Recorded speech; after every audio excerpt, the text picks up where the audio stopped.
দেখো আমরা আগের দিন আর্টিকেল 22 অব্দি আলোচনা করেছি। আজকে আমরা মেনলি আর্টিকেল 23, 24 থেকে বাকিটা করে নেবো আজকে আলোচনা। ঠিক আছে, তোমরা একটু দেখতে থাকো। কিছু কিছু আর্টিকেল আছে যেটা আমার মানে বাংলা লেখার জায়গাটা হয়নি নিচে, সেটা আমি বাংলাটা নেক্সট স্লাইডে লিখেছি। আচ্ছা দেখো, প্রথমে যেটা আমি আসছি সেটা হলো আর্টিকেল 23। আর্টিকেল 23-তে যাওয়ার আগে একটু দেখে নাও, এখানে একটা কথা বলা আছে, রাইট এগেনস্ট এক্সপ্লয়টেশন। এক্সপ্লয়টেশন মানে হলো অত্যাচার। তা যখন তোমাকে কেউ অত্যাচার করবে, অত্যাচার তোমাকে মানে আমি এখানে যদি রাষ্ট্রের কথা বলি, বা যে কেউ, রাষ্ট্র কেন, যে যদি কোনো প্রাইভেট বডিও অত্যাচার করে, তাহলে কি তার বিরুদ্ধে তোমার মৌলিক অধিকার থাকা উচিত? অত্যাচারের ফরে তো তোমার কোনো, বা অত্যাচারের সাপোর্টে তো তোমার কোনো মৌলিক অধিকার থাকতে পারে না। অত্যাচারের বিরুদ্ধেই তোমার মৌলিক অধিকার থাকবে। তাই জন্য এতদিন অব্দি দেখো তোমরা যা যা করেছো সব রাইট টু করেছো, তাই না? Right to equality, right two freedom. এইখানে কিন্তু তোমরা দেখতে পাবে রাইট এগেনস্ট আছে। কিসের এগেনস্ট? এক্সপ্লয়টেশনের এগেনস্ট। দুটো আর্টিকেল মেনলি রয়েছে, একটা আর্টিকেল 23 এবং আর একটা আর্টিকেল 24। আর্টিকেল 23-তে বলা হয়েছে prohibition of traffic in human beings and force labour.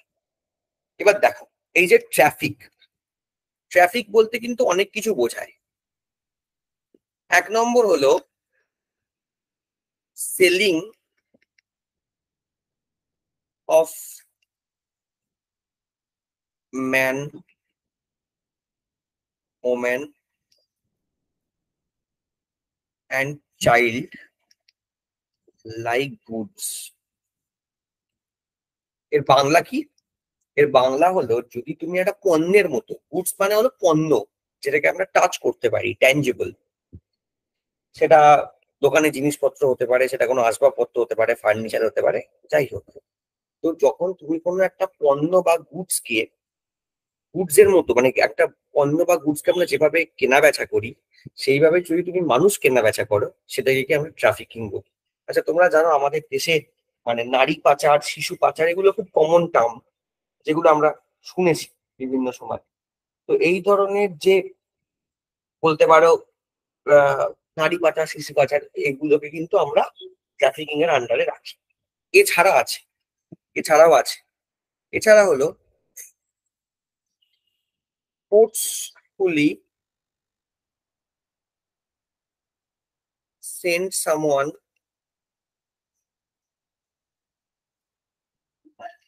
in prostitution business। কোনো মহিলাকে জোর করে তুমি যদি প্রস্টিটিউশন বিজনেস নামিয়ে দাও তার ইচ্ছের বিরুদ্ধে গিয়ে, সেটাও কিন্তু হিউম্যান ট্রাফিকিং এর আন্ডারে পড়ে। এছাড়া কি? দেবদাসী। আচ্ছা তোমরা হয়তো অনেকে জানবে যে বিভিন্ন মেয়েরা, তারা, এটা আগে ছিল এখন অনেক কমে গেছে, তারা মন্দিরে তাদের জীবনটা ভগবানের নামে নিয়োজিত করে দিত। এটাকে বলা হয় দেবদাসী সিস্টেম। একসময় আমাদের যে ভারত রত্ন, যে এই ভারতনাট্যম যে নাচটা, সেটা কিন্তু তামিলনাড়ুর মন্দিরে হতো। এবং এই দেবদাসী যারা নিজেদেরকে ভগবানের নামে নিয়োজিত করে দিত, তারাই এই পুজোটা করতো। পরে অবশ্য নাচটা মন্দিরের বাইরে বেরিয়ে আসে, এবং ডেফিনেটলি সেটা খুব পপুলার হয়। কিন্তু এই যেগুলো পয়েন্টস গুলো বললাম, এগুলো ঠিকই ক্লাস শেষে দিয়ে দেবেন। আমি তো দিতে পারবো না, আমি তো ক্লাসের নোট দিতে পারি না। ঠিক আছে, আমি নোটটা এখানে যিনি স্যার আছেন তাকে পাঠিয়ে দিই, তিনি ফরওয়ার্ড করেন। ঠিক আছে, তাহলে আলটিমেট যেটা জানতে হবে সেটা হলো, এই যে পয়েন্টস গুলো বললাম, এগুলো সবই কিন্তু হিউম্যান ট্রাফিকিং এর আন্ডারে পড়বে। আর এগুলোকে প্রহিবিট করা হয়েছে, এগুলোকে বন্ধ করার কথা বলা হয়েছে। তার মানে তুমি যদি কখনো দেবদাসী সিস্টেমের শিকার হও, বা যদি ফোর্সফুলি কেউ তোমাকে প্রসিকিউশনের ব্যবসায় নিয়ে যায়, তাহলে তার এগেনস্টে তুমি কিন্তু সুপ্রিম কোর্টে যেতে পারো, কারণ এটা তোমার আর্টিকেল 23 ভায়োলেট করবে। নেক্সট বলা হয়েছে দেখো, ফোর্স লেবার। ফোর্স লেবারকে প্রহিবিট করার কথা বলা হয়েছে। ফোর্স লেবার মানে কি? ফোর্স লেবারের অনেক মানে হয়। যেমন একটা হলো বন্ডেজ। বন্ডেজ লেবার মানে কি বলতো? তোমাকে কাজ করানো হচ্ছে, কিন্তু তার বদলে তোমাকে কোনো পারিশ্রমিক দেওয়া হচ্ছে না, এটা ফোর্স লেবার। এছাড়া ফোর্স লেবার হলো লেস পেমেন্ট।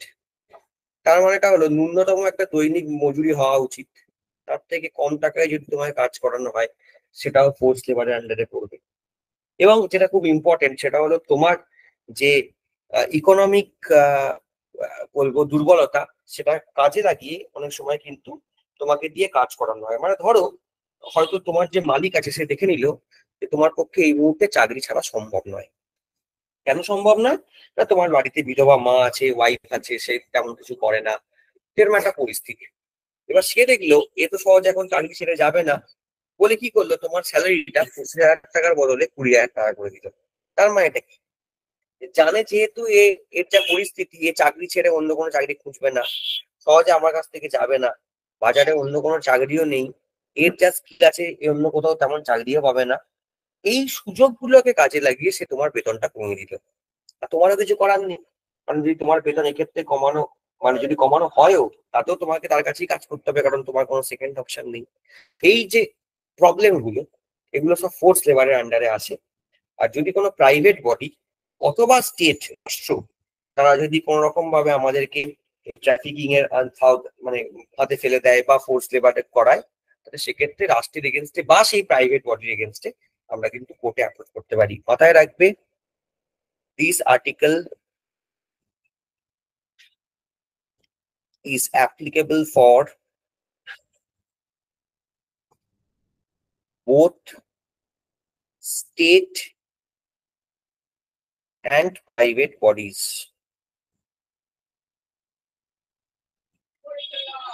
এই আর্টিকেল 23 সবাই বুঝতে পেরেছো তো? আমার একটু কনফার্মেশন দিয়ে দাও। সবাই ক্লিয়ার হয়েছে তো? একটু আমাকে কনফার্ম করো। হ্যাঁ স্যার। হ্যাঁ, চ্যাটে বলো, মানে এই করতে হবে না, মানে ভয়েসে বলতে হবে না। বাকিরা রুবেল তো বললে, বাকিদের ক্লিয়ার হয়েছে? একটু কনফার্ম করো, 23 নম্বর আর্টিকেল বুঝতে পেরেছো?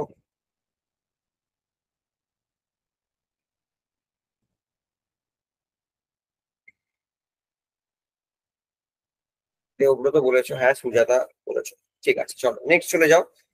এবার আর্টিকেল 24। ঠিক আছে, এবার আর্টিকেল 24। ঠিক আছে, ওয়ান মোর। আচ্ছা মিজান, তুমি কি আর একবার প্রথম থেকে পুরোটা বলতে বলছো? মানে তুমি কি পরে ক্লাসে জয়েন করেছো?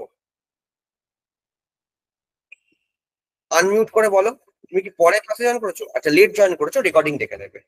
তাহলে আর আমি বলছি না, রেকর্ডিং দেখে নেবে। তাহলে তো তোমার বুঝতে কোনো অসুবিধা হয়নি, তুমি শোনোই নি, রেকর্ডিং দেখে নেবে। ঠিক আছে, চলো নেক্সট চলে আসো আর্টিকেল 24। আর্টিকেল 24 কি বলা হয়েছে? Prohibition of employment of children in factories etcetera. Mainly যাদের বয়স 14 বছরের কম, বাচ্চা, তাদেরকে বলা হয়েছে তারা কোনো ফ্যাক্টরিতে কাজ করতে পারবে না। এবং অন্যান্য যে সমস্ত কাজ আছে, যেমন article 24 prohibits the employment of children below the age of 14 years in any factory, mine, mine মানে যেগুলোকে খনি বলা হয়, other hazard activity like construction work or railway. কনস্ট্রাকশনের কাজ বা রেলওয়ের কাজ তারা করতে পারবে না। দেখো, এটা অ্যাকচুয়ালি একটা রিসিপ্রোকাল আর্টিকেল। আমরা পড়েছি আর্টিকেল 21A বলা আছে 6 থেকে 14 বছরের বাচ্চাদেরকে আমরা কি দেব না, ফ্রি অ্যান্ড কম্পালসারি এডুকেশন দেব। বাচ্চাদেরকে আমরা ফ্রি অ্যান্ড কম্পালসারি এডুকেশন দেব। কেন ফ্রি অ্যান্ড কম্পালসারি আমরা করেছি? যদি তার বাবা মা তাকে শিক্ষা না দিতে পারে অর্থাভাবের জন্য, তাহলে অবৈতনিক শিক্ষার ব্যবস্থা করবে রাষ্ট্র।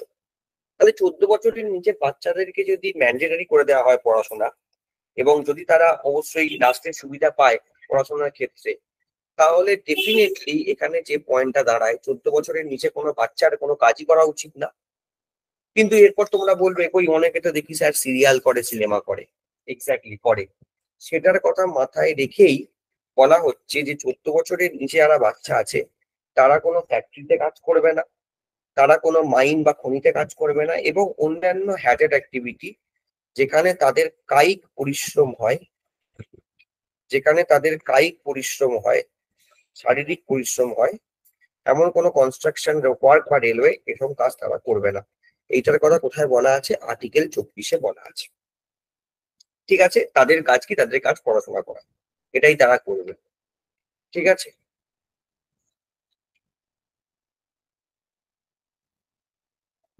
বুঝতে পেরে পারলে সবাই একটু কনফার্ম করো। হ্যাঁ স্যার, পেরেছি। সোজা আর কিছু নেই। ঠিক আছে,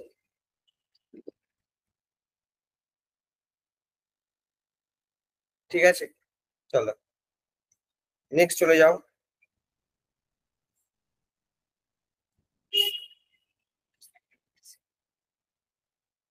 নেক্সট চলে যাও আর্টিকেল 25।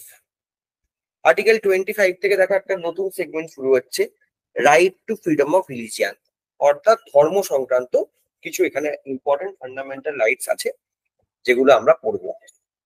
প্রথম দেখো আর্টিকেল 25 বলা হচ্ছে freedom of conscience, free profession, practice and propagation of religion. দেখো এইখানে একটা খুব সুন্দর ছোট্ট পয়েন্ট আছে, এটা তোমাদেরকে বুঝতে হবে।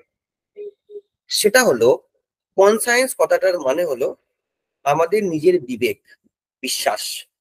ঠিক আছে, ধরো তুমি হিন্দু ধর্মে বিশ্বাস করো, তোমার কোনো বন্ধু সে ইসলামে বিশ্বাস করে, তোমার কোনো বন্ধু আছে সে খ্রিস্টানিটিতে বিশ্বাস করে, এটা কিন্তু আমাদের নিজস্ব বিশ্বাস।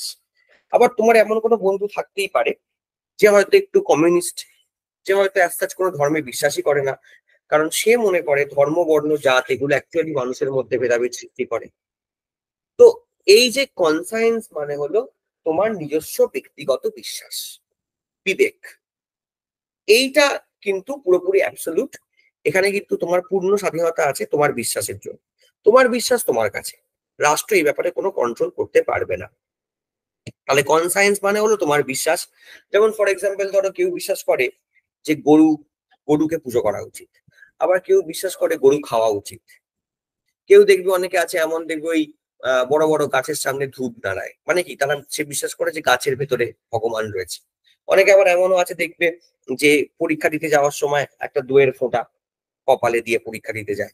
তো এগুলো নিজস্ব বিশ্বাস, একজন ব্যক্তি তার নিজস্ব বিশ্বাস নিয়ে বাঁচবে। আবার এমন অনেক লোকজনও আছে যারা কোনো ধর্মে বিশ্বাসই করে না। ধর্ম কেন, তারা ধর্ম, বর্ণ, জাত কিছুতেই বিশ্বাস করে না। ফর এক্সাম্পল যারা কমিউনিস্ট হয়, কারণ তাদেরও একটা লজিক আছে। তারা বলছে দেখো ভারতবর্ষে বা যত সমস্যা, হিন্দু মুসলমানের সমস্যা, ব্রাহ্মণ দলিতের সমস্যা। আচ্ছা হিন্দু মুসলমান তো ছেড়ে দাও, সেটা তো রিলিজিয়ান কেস। তোমরা দেখেছো যারা একই রিলিজিয়ানে থেকেও সমস্যা আছে, ব্রাহ্মণদের সাথে দলিতের সমস্যা, ব্রাহ্মণের সাথে শিডিউল কাস্ট শিডিউল ট্রাইবদের সমস্যা। আবার দেখবে আহ মানে জাতের মধ্যে যেমন আছে তেমন রেস মানে বর্ণর মধ্যেও সমস্যা আছে। তো এগুলো কিন্তু যারা একটু কমিউনিস্ট আছে তারা মনে করে যে ধর্ম, বর্ণ, জাত এগুলো থেকে যদি আমরা বেরোতে পারি তাহলে আর মানুষের এই ভেদাভেদটা হবে না। তো তাদেরও একটা লজিক আছে, তাদের লজিকটাও তাদের কাছে ঠিক। আবার তুমি যদি তোমার একটা ধর্ম নিয়ে থাকো সেটাও তোমার কাছে ঠিক। অর্থাৎ এইটা হলো তোমার বিশ্বাস, এবং এইটার পূর্ণ স্বাধীনতায় বিশ্বাসের প্রতি তোমার রয়েছে, মানে এটা তোমার বিশ্বাস, এবং রাষ্ট্র কোনোভাবেই এ ব্যাপারে ইনভলভ হবে না। এবার নেক্সট হলো ফ্রি প্রফেশন। প্রফেশন কথাটার মানে হলো প্রফেস। প্রফেস মানে হলো যখন তোমার এই এই যে ফ্রিডম অফ কনসায়েন্স, যেটা এটা হলো ইন্টারনাল ব্যাপার, ইন্টারনাল বিলিফ, তোমার মধ্যে যে বিলিফ রয়েছে সেটা হলো ফ্রিডম অফ কনসায়েন্স। এবং যখনই তুমি প্রফেস করছো, তুমি যখন মুখে বলছো আমি হিন্দু ধর্মে বিশ্বাস করি, আমি ইসলামে বিশ্বাস করি, আমি কমিউনিজমে বিশ্বাস করি, তার মানে তুমি কি করছো?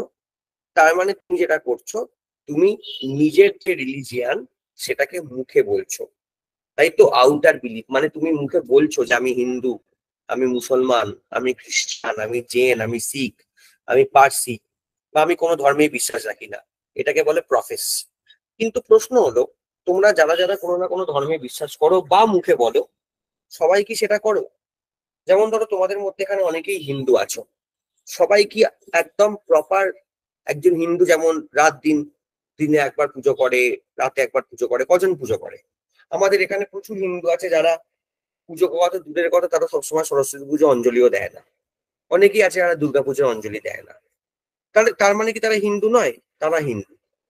প্রশ্নটা হলো এটাই যে তুমি মুখে বলছো তুমি হিন্দু, বাট হিন্দু হলেই, বা তুমি মুখে বলছো তুমি মুসলমান, মুসলমান হলে সবাই কি দাড়ি রাখে?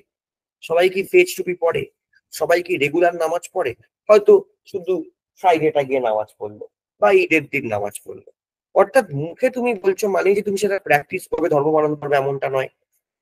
এই প্রফেস মানে হলো তুমি মুখে যখন বলছো, প্র্যাকটিস মানে হলো যখন তুমি ধর্ম পালন করছো, আর প্রোপোগেশন মানে হলো যখন তুমি তোমার ধর্ম প্রচার করছো।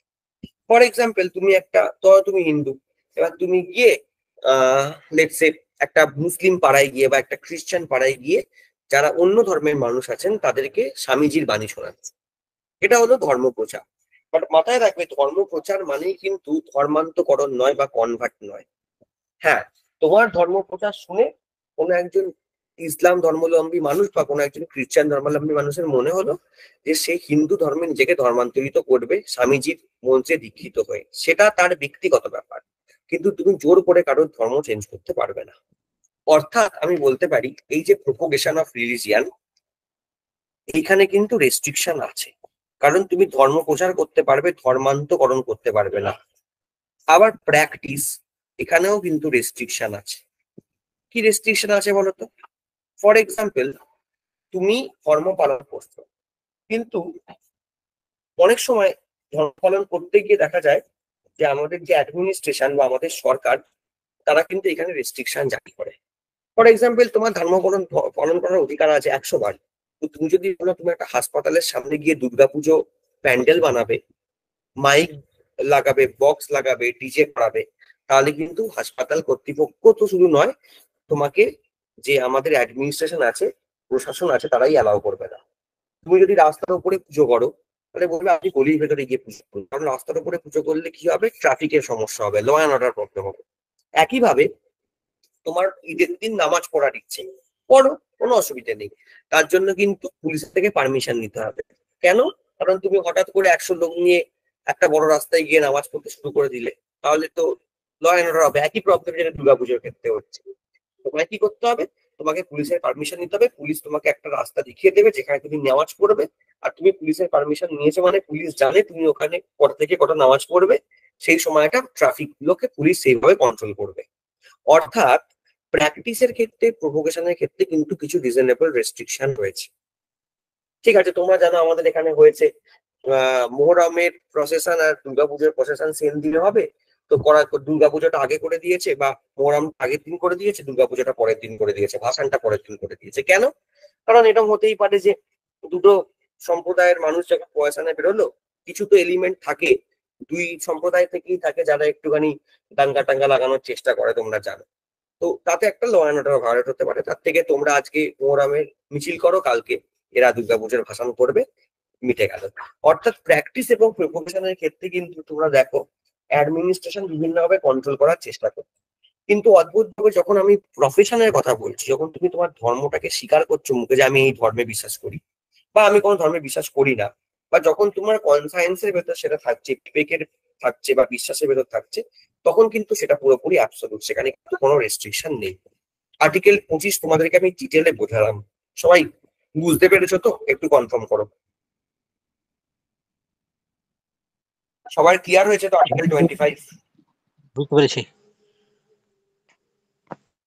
বুঝতে পেরেছো?